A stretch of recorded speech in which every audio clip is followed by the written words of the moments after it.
Alors, pour l'upgrade du SRS, donc premièrement, on enlève le magasin. On peut ensuite retirer la crosse délicatement en retenant bien sûr le ressort.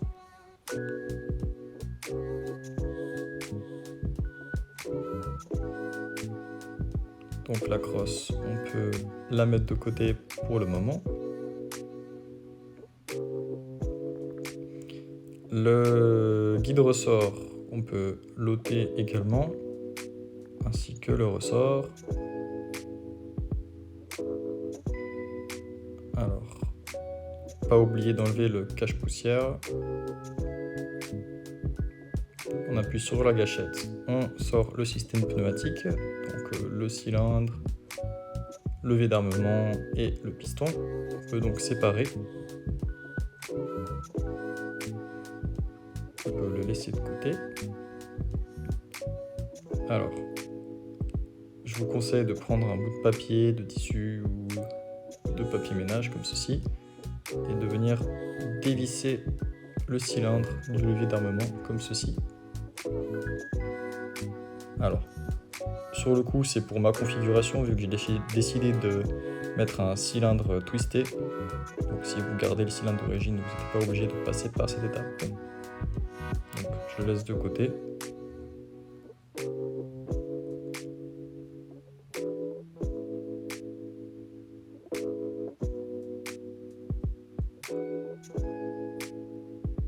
Alors voici du coup le cylindre twisté comme dit tout à l'heure. Donc c'est purement une question d'esthétisme. Donc on prend la graisse téflonnée. Faut pas hésiter sur la quantité extérieure en tout cas. Faut en mettre quand même un petit peu à l'intérieur, histoire que le tout reste bien hermétique, mais que ça puisse bien coulisser. Donc pas hésiter à bien l'étaler comme il faut. Mettre des deux côtés. Alors pour les premières utilisations, c'est pas grave si on en a un peu trop. Faut pas avoir peur non plus, faut bien que ça puisse bien coulisser comme il faut. Sinon on risque d'avoir des problèmes d'étanchéité.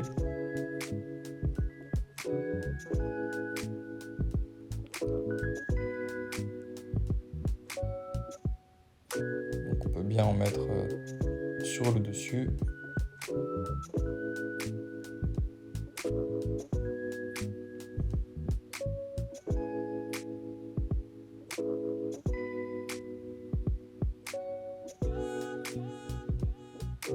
Et cette étape, je vous conseille de le faire, de l'installer, de tirer quelques coups, de le démonter, de le dégraisser, de le regraisser plusieurs fois, histoire de bien roder la réplique, histoire que tout fonctionne parfaitement. Car au début, ça a toujours un petit peu de mal à se mettre en place.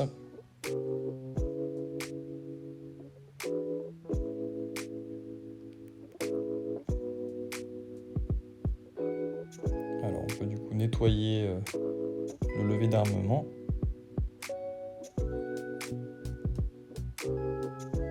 Enlever l'ancienne graisse. On va rajouter un tout petit peu de la propre, pas partout.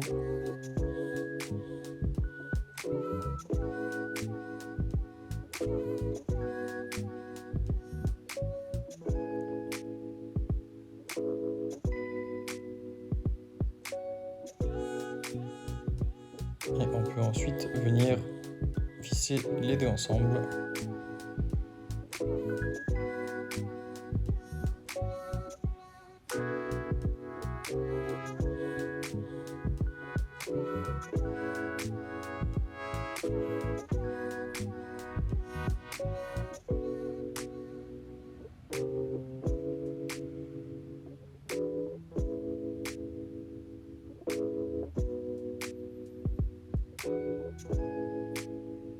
Alors ensuite, on va passer au piston à masse variable.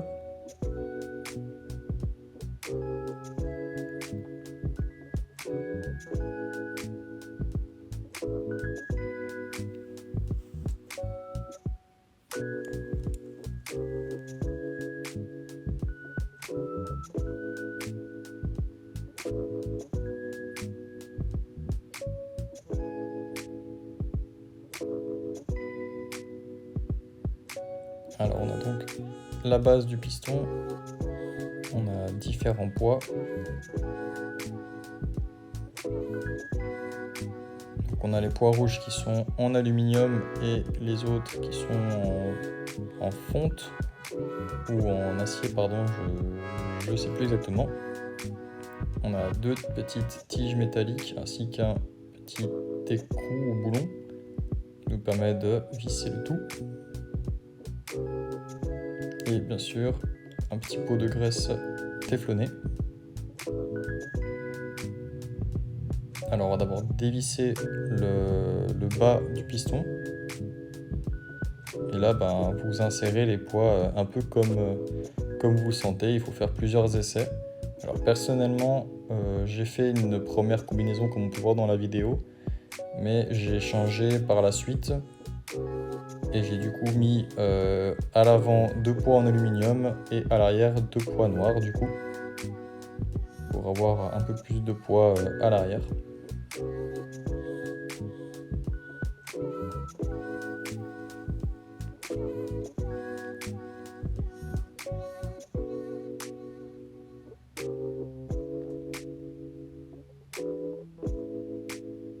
Donc voilà, il faut visser tout au bout si vous voulez mettre plusieurs poids. Vous pouvez aussi en mettre qu'un seul, hein, c'est vraiment comme vous le sentez. Donc là, surtout, la composition que j'ai faite, j'en ai mis 1 sur 2.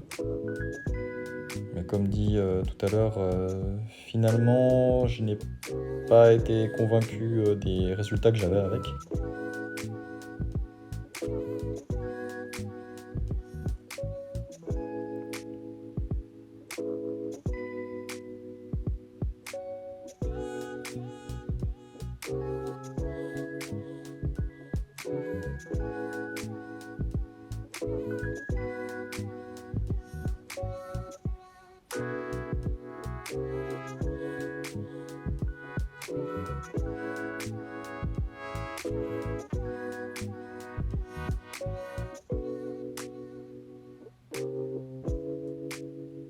On met le dernier.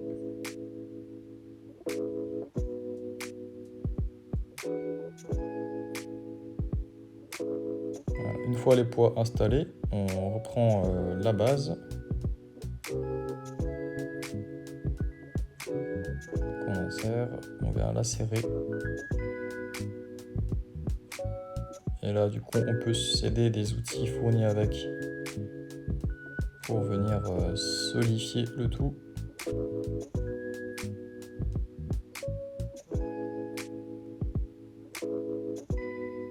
Alors faut pas non plus serrer comme des bourrins, mais il faut être sûr que ça bouge plus par la suite.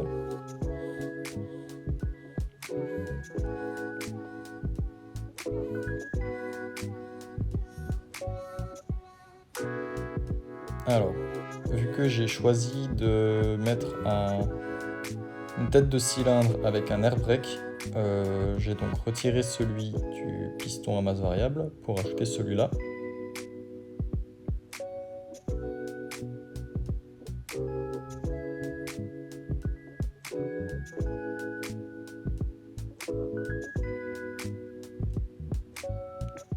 Donc,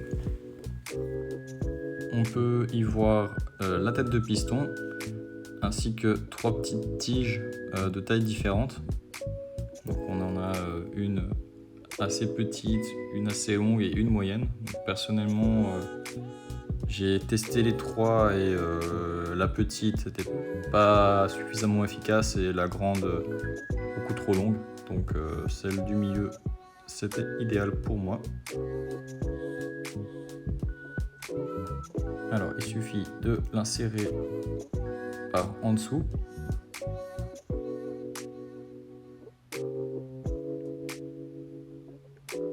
Par au-dessus, pardon, autant pour moi. Comme ceci. Puis il n'y a plus que le fixer sur le piston.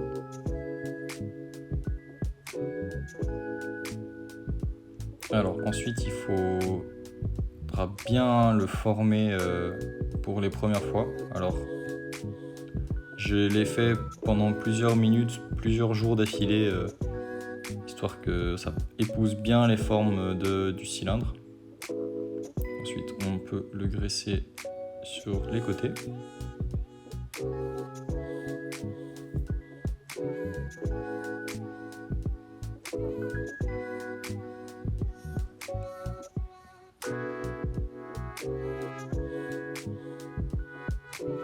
Et vraiment pas hésiter à appuyer sur la tête du capuchon pour former les bords.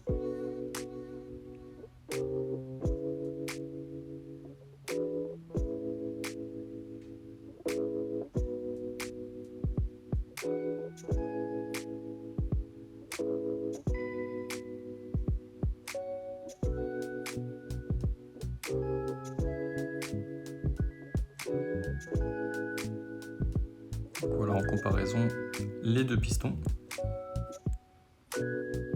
Alors en termes de poids, les poids en aluminium, ils font 8 grammes.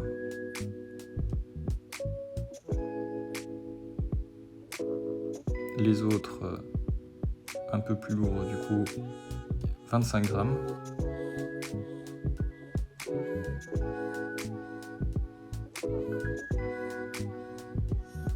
Donc le piston d'origine, comme on peut le voir, on est à 53 grammes environ, donc ça reste correct. Et avec les masses variables, du coup, cette combinaison, on arrive à 105 grammes, donc c'est déjà un petit peu plus.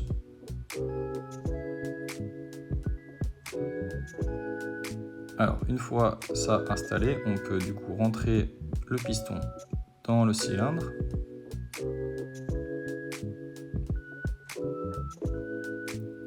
On va du coup changer le guide ressort par le guide ressort téflonné.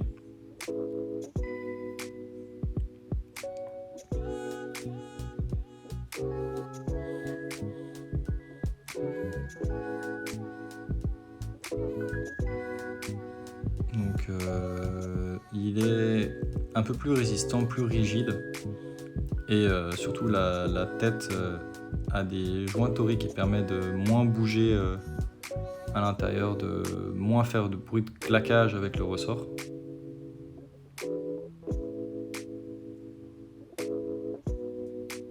Donc on peut légèrement graisser les joints.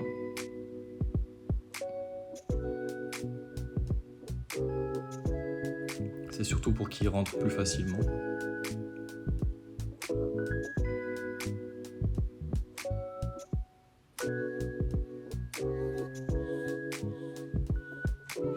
On peut également, si vous le souhaitez, graisser un petit peu le reste pour atténuer le bruit avec le ressort.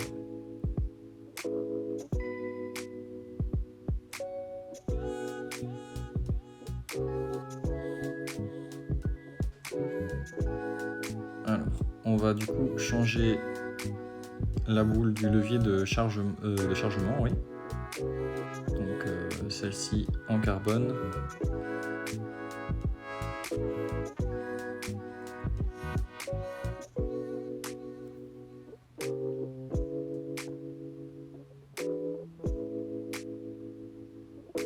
Alors ouais, c'est mieux d'enlever le piston d'abord. On le saisit et il suffit de la dévisser tout simplement.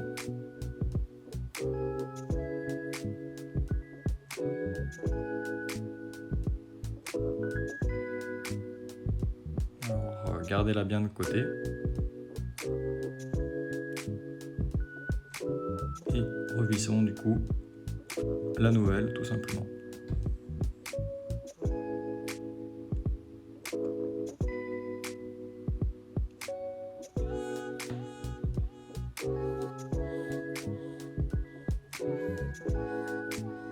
Alors on peut du coup remettre le piston dans le cylindre.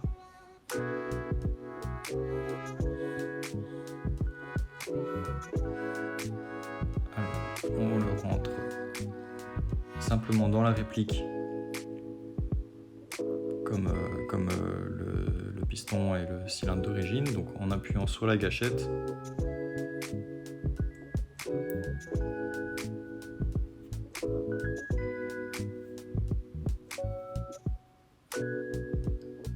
trouver l'angle, c'est toujours un petit peu difficile quand on ne voit pas. Alors, le faire rentrer tout simplement. Alors, faut pas hésiter non plus à mettre un coup de graisse à l'intérieur du compartiment, histoire que tout soit bien fluide lors des chargements. Alors, on va du coup utiliser le premier ressort. Alors, après mes multiples tests, j'ai finalement choisi de jouer avec le ressort en M150 qui me permettait d'atteindre les 3 joules à la 0,48 grammes. Donc c'était pile poil ce que j'avais besoin. Donc la différence avec le ressort d'origine.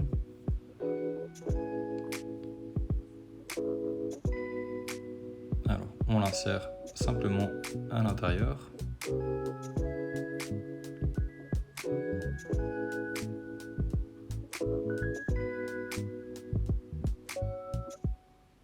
Alors ouais, j'ai oublié, mais mettre un petit coup de graisse téflonnée histoire d'éviter les bruits de claquage.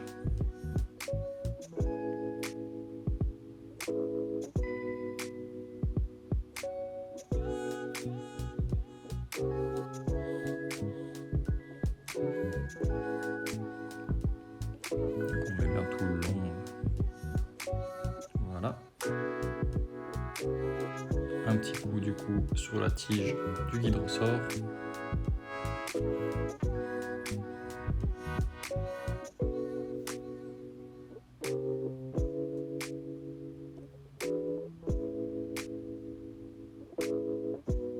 Donc on peut l'insérer.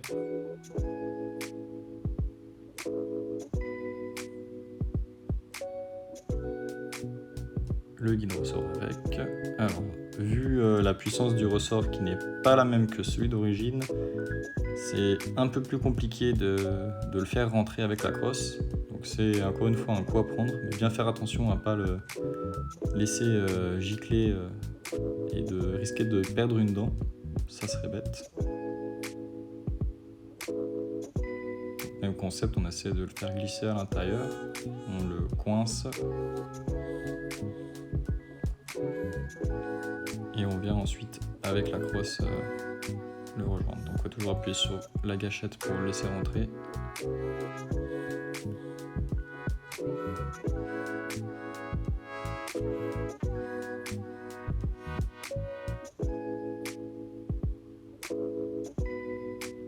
Une fois qu'il est bien mis, on fait coulisser la crosse dessus jusqu'à ce qu'on entende un clic. Et là normalement le guide ressort va aller se loger dans la crosse.